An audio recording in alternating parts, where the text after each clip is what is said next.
Baik, assalamualaikum warahmatullahi wabarakatuh. Nah, di sini saya mau menjelaskan, terlebih dahulu, terima kasih untuk saudari Sarah atas kehadirannya.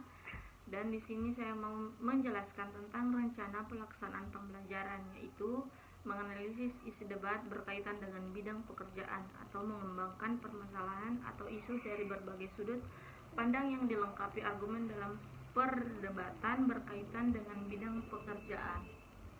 Nah, adapun materi teks debat, afirmasi, aposisi, netral, dan langkah-langkah menyusun mosi dan pendapat.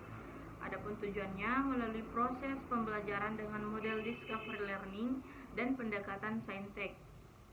Nah, di sini langsung saja saya mau menjelaskan 3.13, yaitu menganalisis pendapat tim afirmasi, dan 4.13 yaitu menyusun mosi. Adapun bagian diskusi yaitu analisislah pendapat tim afirmasi dari debat bahasa Inggris versus bahasa Indonesia di era globalisasi. Nah, jadi di sini ada juga pembahasan dari globalisasi adalah suatu kondisi di mana tidak ada jarak antara satu negara dengan negara lain. Jadi, bahasa Inggris sangat penting sebagai alat komunikasi. Kita tahu bahwa komunikasi dengan negara lain sangat penting. Kita adalah bagian dari dunia. Kita tidak dapat hidup sendiri tanpa melakukan bantuan.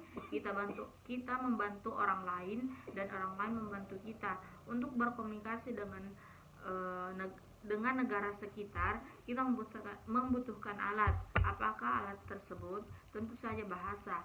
Aristoteles mengatakan, dunia membutuhkan bahasa internasional dan itu adalah bahasa Inggris. Nah, yang pertama, karena kita dapat berkomunikasi dengan orang asing dengan bahasa yang sama, jadi akan lebih mudah untuk memahami satu sama lain. Yang kedua, karena jika kita berbicara bahasa Inggris, tentu saja orang-orang akan memperhatikan kita. Yang ketiga, kami percaya jika tidak dapat berbicara dengan bahasa Inggris, kita tidak dapat dikenal orang lain. Yang keempat, negara Amerika sebagai negara termaju mengemukakan bahwa bahasa internasional yaitu bahasa Inggris, jadi kita harus bisa menguasai bahasa Inggris. Nah, menurut saya sangat tidak setuju dengan pendapat bahasa Inggris sebagai bahasa alat atau bahasa yang penting di Indonesia.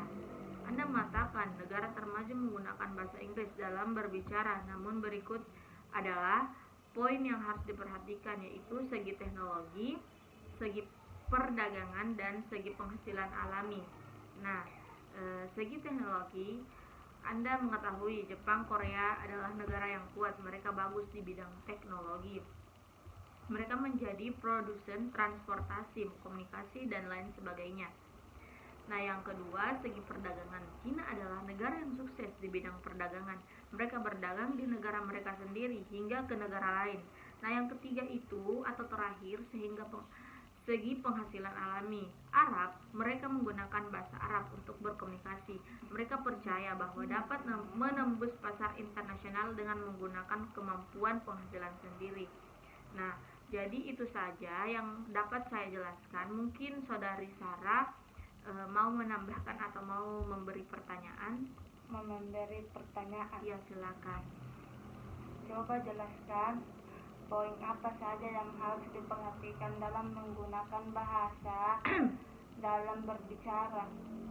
Baik, ini tadi kan sudah dijelaskan poin apa saja yang harus digunakan atau diperhatikan dalam berbicara, yaitu segi teknologi dan segi perdagangan.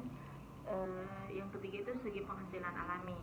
Nah, untuk segi teknologi, Anda mengetahui Jepang dan Korea adalah negara yang kuat. Mereka harus bagus di bidang teknologi. Nah, untuk yang kedua, segi perdagangan, Cina adalah negara yang sukses di bidang perdagangan. Mereka berdagang di negara mereka sendiri hingga ke negara lain. Yang ketiga, segi penghasilan alami. Nah, di sini Arab, mereka menggunakan bahasa Arab untuk berkomunikasi. Mereka percaya bahwa dapat menembus pasar internasional dengan menggunakan kemampuan penghasilan alat. Di samping itu, kita dapat berpikir tentang bahasa kita di era globalisasi. Jadi